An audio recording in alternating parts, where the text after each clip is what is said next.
So I'm going to talk very generally about painting. Obviously there's an awful lot to say about painting and the various different types of paint and their qualities and what you can do with them. And those are all things that are worth saying. But at the moment we're stuck with what we've got, and we might not have access to specific paints. So I'm going to I've got some very sort of cheap kids paints which are sort of quite similar to watercolours here, and I've got a bit of acrylic here, so I'm just going to talk about them. And the thing I think it's quite important to say is that don't think about painting as though you're colouring in, because that's a bit of a killer. You're doing something that's very similar to drawing, and some people think it's the same thing, but you're using paint. But the difference is that I would say with drawing you're focusing predominantly on angles and relationships, and with painting you're thinking about whole areas and obviously thinking about colour. So that's as much drawing as I'm going to do, and then I'm going to switch to this bigger brush. It doesn't matter if you've got what brushes you've got either, because whatever you have available gives you options. So you can see that I've just started putting in this area as a whole. I'm not being precious about it. This colour is approximately right, it's not perfect, but as I say, in limited circumstances we make do with what we can get. And with this type of paint, one of the things you can do is you can touch in colour, or you can touch out colour as well, which you can do better with proper quote unquote watercolours, because they just have that ability more often or more strongly. And I'm not going up to that edge because I want to keep that edge clean and crisp, and I'll just show you here, if I go up to it, that the two paints will blend into each other, so I don't want to do that. But all the time while I'm doing this, although it's a kind of drawing in that I'm thinking, say, of this darker line here, I'm putting in areas of colour. And it's not that I'm drawing them in with a pencil and then filling them in with paint. I'm putting them in as blocks. So you're looking at what constitutes a block of colour or a block of tone, and you're sort of working with all of it at once in a way, rather than breaking it down, as I often say with drawing. With drawing I often suggest that you break it down into angles and connections and relationships, and you can't do that so well with painting. You can, but there's a sort of overriding factor, which is the area of something, and also the way the paint itself reacts in relationship both to itself, bits of paint on the page, and to the paper. So it's a different process, and I'm being a bit vague because there's no point in getting too embedded into the particulars, because some of you will have very good watercolours, some of you will have what you've scrounged from kids' sets, some of you might not have any paints at all, and all of those things are fine, they all work. And some of the principles are quite general, and those are the ones I want to deal with. So with this paint, I'm going to leave that now to dry so that these shapes will hold themselves. And if I move on to this acrylic, just happen to have a fairly good pink. It's a little bit lurid, so I'm going to knock it back a bit. And obviously there's all sorts of things that will be known or not to do with colour theory and colour mixing and what have you. But again, we're being approximate at the moment because of the circumstances. So with this paint, this is acrylic. It's very cheap acrylic, nothing fancy about it. It's a different thing. I have to actually, I'm not using water to mix the paint on the page. I'm using the paint itself. I'm mixing the paint in with itself by applying it quite thickly and going over. And what you can do yourselves at the moment depends probably mostly on what paints you have available. So it doesn't matter if I go right up to this edge, because with this paint, because it's not going to bleed into anything when I do that.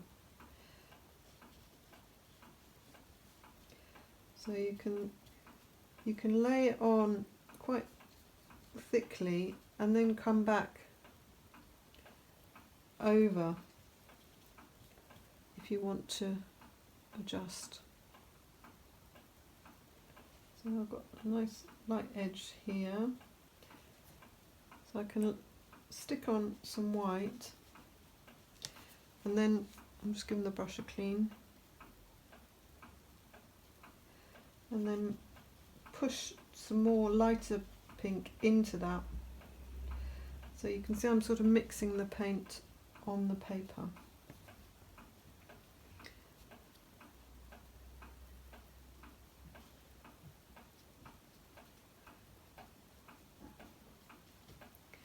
So this colour sort of leaches out of the tulip, the base. Got some post there. Ooh, what's that? Sounds interesting. So the colour's leaching out, but it's in shade, so it's quite interesting. It's quite a tricky thing to paint. There's a sort of whiteness that's nonetheless shadowed, and the shadow is quite blue. So you're still doing the same sort of observing and being guided by what's in front of you as you do when you're drawing. It's just that you're thinking in a slightly different way about areas of colour rather than lines and angles. And I would say that's fundamentally the difference between drawing and painting. That you're thinking about blocks of colour, and that doesn't necessarily mean blocks of bright colour. You know, it could be a washed out grey, but you're still thinking about the block of washed out grey. So like here's a sort of lightness, and I can sort of put a bit of pure white in and mix it into the paint that's already underneath, because the paint underneath is still not dry. Acrylic dries quite quickly, it's a bit limited in that way, and so you can't do that for forever, but you can do it a little bit. And there's actually sort of a little bit of quite scarlety red in these centre bits, perhaps where it's picking up a reflection of the white.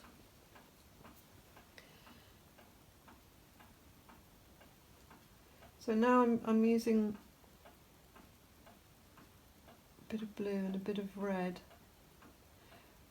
and taking it out a little bit with some white. For these shady bits, just using, this is a lovely brush because you can use either the very fine tip or you can use quite a lot of it. So that's slightly overdone the bluey shadow, but never mind.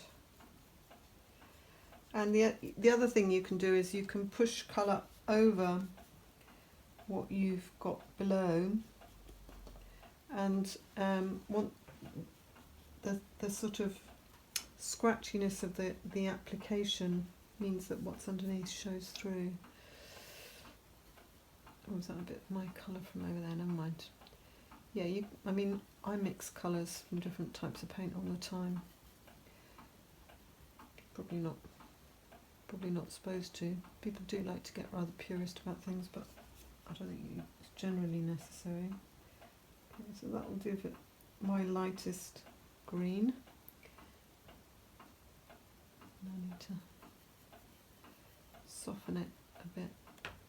And I'm going to knock it back with a bit of red, because red is opposite green, and that will take some of the saturation out of the green, neutralise it a bit. The shading.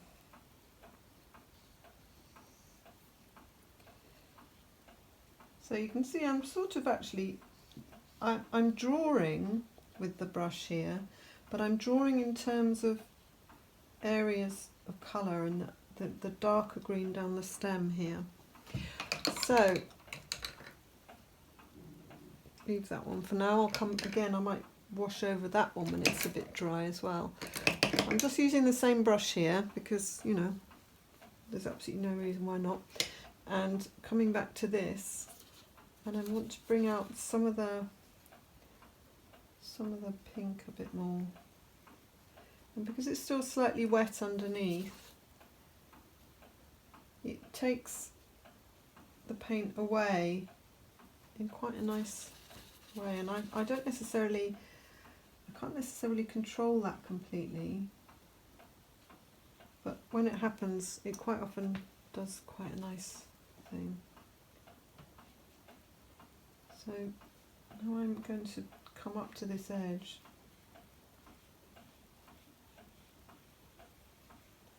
I want it to be again darker. I might use some of that purple because it's already there. And once I've got a layer of a swathe of the pink, if I just touch in some shade along this edge, slightly darken it, it should sort of bleed out from the dry edge into the wet paint quite nicely. Because I waited for it to dry more or less, it's only going in one direction, which is what I wanted to happen. So once it gets this, if you wanted to add highlights, you have to paint over it with white. But sometimes with these types of paints, watercolour paints, you can, even when it's quite dry, you can lift out by having a clean brush and sort of lifting off some of the paint. Okay, so back to this one. So that's sort of approximately right, but this blue is a bit crude. So